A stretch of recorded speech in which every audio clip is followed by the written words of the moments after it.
天國的童話系列《荷莉太太申冤》，作者劉清彥，繪者簡平彥。荷莉阿莉同佢太太小碧住喺森林邊緣嘅池塘度，佢哋美麗嘅屋企係由阿莉一手用木頭建成。佢揀咗啲最靚嘅樹木，好俾心機咁咬到適當嘅長短同大細，再好小心咁搭起嚟。阿莉起屋，小碧就負責佈置屋企。佢喺廚房嘅牆上面貼咗靚靚嘅牆紙，為每間房有咗唔同顏色嘅油，仲自己親手設計咗精緻嘅窗簾。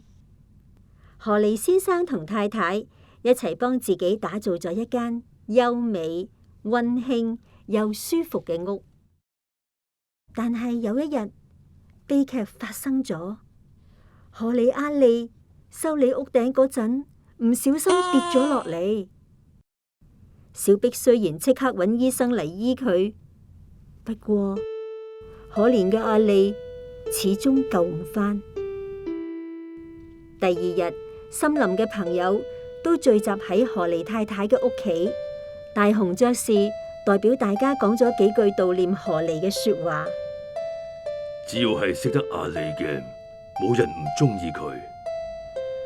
佢係你見過最仁慈、善良又充滿信心嘅夥伴。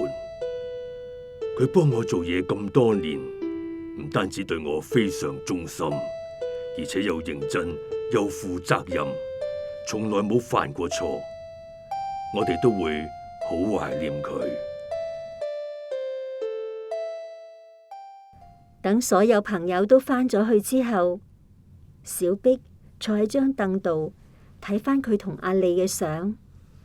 佢一邊睇一邊諗起自己同阿莉相處嘅點點滴滴，眼淚就忍唔住一直流。佢覺得又孤單又難過，整整一個星期，佢嘅日子就喺眼淚中度過。荷莉太太終於走出憂傷，佢唔想喺天堂嘅荷莉先生擔心，所以開始振作起嚟，好好過日子。雖然大紅爵士曾經承諾要照顧佢嘅生活，小碧都係決定靠自己嘅好手藝，接一啲刺繡同編織嘅工作，自力更生。小碧嘅生活好唔容易咁慢慢恢復正常。冇諗到有一日嘅下晝，當佢喺度幫兔仔太太嘅10個小朋友繡手巾仔嘅時候，有人嚟敲佢屋企嘅門。小碧將門拉開一條罅望出去，見到野狼同黃鼠狼企咗喺門出邊。只要拆咗呢間屋，你嘅湖濱旅館野狼窩就可以順利動工啦。等起好之後，每間房嘅窗都可以見到呢個咁靚嘅池塘。請問你哋有咩事啊？午安啊，荷莉太太，你只要睇下呢張紙嘅內容就會明白噶啦。黃鼠狼講完就將手上面嘅通知書遞俾小碧，將通知書上面寫住：你的房子現在已經屬於沃福公司的財產，限明天之前將一切東西搬遷乾淨，否則損壞概不負責。咩話？你哋唔可以咁樣做㗎喎，呢度係我屋企嚟㗎。已經唔係啦，呢度上面注明你丈夫死咗之後，合約權利自動轉移到我哋公司嘅名下。我要揾你哋嘅主管傾下。請等我自我介紹一下，我就係沃福公司嘅負責人，卓越非凡嘅產業大亨沃福先生。荷莉太太，呢間屋而家恐怕已經係我嘅財產啦。你哋睇下點？小碧好努力咁扮到好勇敢，但係當佢好大力咁閂門之後，就差啲要喊出嚟。係啦，我我要去揾大雄爵士，得佢只可以幫到我。於是小碧匆匆忙忙咁穿過森林，趕到去大雄爵士嘅屋企。但係佢去到嗰陣，知道大雄爵士出咗遠門，佢好失望啊！當佢想放棄希望嗰陣，大雄爵士嘅獵犬管家建議佢去揾麋鹿柯辛頓法官。管家話柯辛頓法官好聰明，佢成日調解森林朋友之間嘅各種爭拗。荷莉太太唔使講，梗係即刻出發去揾麋鹿法官啦。嚟到法院，小碧同接待處嘅烏鴉先生講：你好啊，我係荷莉太太小碧，我有緊要嘅事要揾柯辛頓法官啊。你有冇預約啊？冇啊，不過呢件事真係好緊急噶。咁就約下個星期二啦。唔得啊，太遲啦。烏鴉冇理佢，開始整理自己身上嘅羽毛。小碧唔知點算，佢淨係知道自己無論如何都一定要見到麋鹿法官。佢趁烏鴉冇為意嗰陣，喺法院前門出去，偷偷行去後門。佢發現咗一個專門俾僕人出入嘅門口，佢輕手輕腳咁推開嗰道門行入去。一入去就發現原來門後面係條好長嘅走廊，走廊兩邊都有好多門，每道門上面都掛住個木牌，注明嗰間房嘅用途同主人係邊個。佢見到其中一道門嘅牌寫住：這扇門的後面坐着一位專門判斷是非對錯的公正法官。小碧輕輕敲咗兩下門，但係冇人應，於是佢就用力敲多幾下，但係冇任何回應。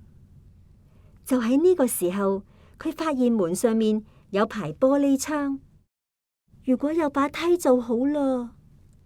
但係走廊除咗有架堆滿污糟碗碟嘅手推車之外，乜都冇。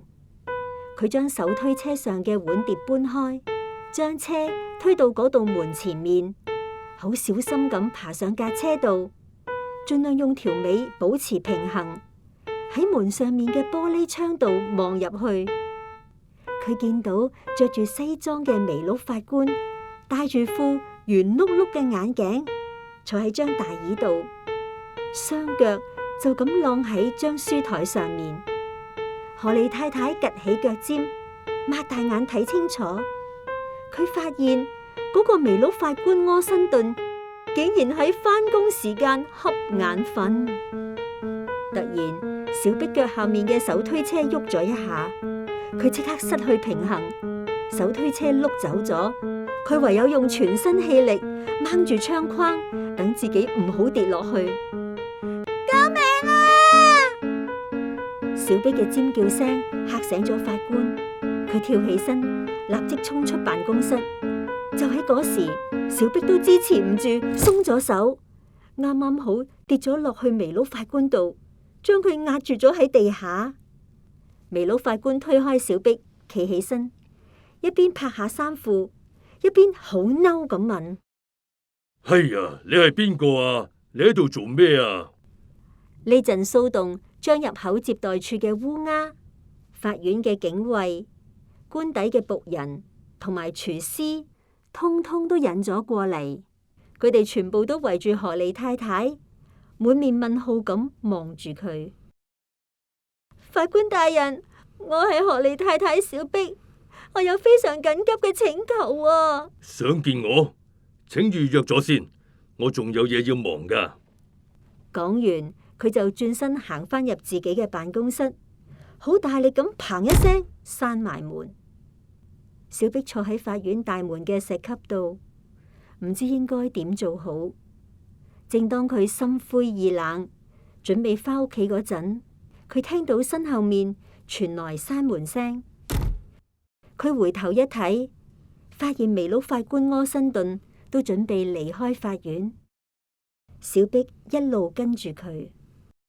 柯辛頓法官，我有非常重要嘅事，一定要見你啊！點解又係你啊？真係好緊急，我今日一定要話你知噶。我要翻屋企啦，第日再講啦。微鹿法官望都唔望，快步向前行，完全唔理荷莉太太。小碧一個箭步追過去，跟實柯辛頓法官。一路上，佢好努力咁想同法官陳情，但呢一位微鹿法官只係不斷加快腳步，完全唔理佢。微鹿法官返到屋企，即刻開門入屋，將荷莉太太一個留喺門外面。佢大大鬆咗口氣，以為自己終於可以擺脫呢一位麻煩嘅荷莉太太，但係佢錯啦。首先係持續不斷嘅敲門聲，不停咁敲，柯辛頓法官扮聽唔到。跟住係持續不斷嘅敲玻璃窗聲，微鹿法官拉埋窗簾，聽到都唔理。冇幾耐，又有一粒包喺紙入面嘅石頭由煙通道跌落嚟，跌咗喺個壁爐度。微鹿法官都係當見唔到。最後門外不停傳來叫喊聲：柯辛頓法官！柯辛頓法官，請你聽下我嘅陳情啦，唔該你啊！荷莉太太不停大叫大喊，搞到微鹿法官忍受唔到啦。佢終於開門。夠啦，夠啦，夠啦！荷莉太太，我真係就快俾你煩死啦。好啦，你要問咩就問啦，只要你答應唔好再嚟煩我，我就接受你嘅陳情。小碧立即向柯辛頓法官講明自己嘅冤情，仲將黃鼠狼同野狼俾佢嘅通知書攞俾法官睇。的確係有啲問題。好，我幫你處理。柯辛頓法官將通知書攞入屋，過咗一陣又出返嚟，佢將加咗注解、吸咗印嘅通知書俾返荷莉太太。嗱，攞去，咁就冇問題噶啦。而家請你離開，唔好再嚟煩我啦。柯辛頓法官跟住轉身，大力閂門。小碧返到屋企嗰陣已經好夜啦，為咗呢件事忙咗一日，佢一早已經筋疲力盡，連晚餐都冇食就上咗床瞓啦。第二日一大早，啱啱天光，小碧就俾砰砰砰嘅敲門聲嘈醒咗。佢捽下對仲未瞓醒嘅眼，落床行去門邊，將門拉開一條罅望出去，見到黃鼠狼同野狼。你只係得返一個鐘，嗱嗱聲將啲嘢執好搬出去啦。如果唔係，等我哋一落命令，佢哋就會即刻拆咗間屋噶啦。等等，或者你哋要睇睇呢個先。小碧講完就將通知書交俾野狼沃福先生，野狼就順手交咗俾黃鼠狼。讀俾我聽。這份通知書完全不合法，沃福公司沒有權利徵收荷莉太太的房舍，你們必須馬上離開，並且從此不准再打擾他。微鹿法官柯辛頓。黃鼠狼嘅下巴差啲跌咗落嚟啊！沃福先生，上面刻咗法官嘅印喎，你睇下。野狼先生好快咁睇微鹿法官喺通知書上寫嘅嘢，佢即時擘大雙眼，露出尖銳可怕嘅牙齒。我早就知道唔可以信任你呢隻黃鼠狼，你仲同我保證絕對合法，唔會有問題。睇下你做咗啲咩好事出嚟。野狼沃福講完就將自己嘅手杖舉到高一高，但係黃鼠狼已經走甩咗。野狼沃福唯有快步追過去。喂，唔好走住啦！你哋走得咁快做咩啊？我仲想請你哋食早餐啊！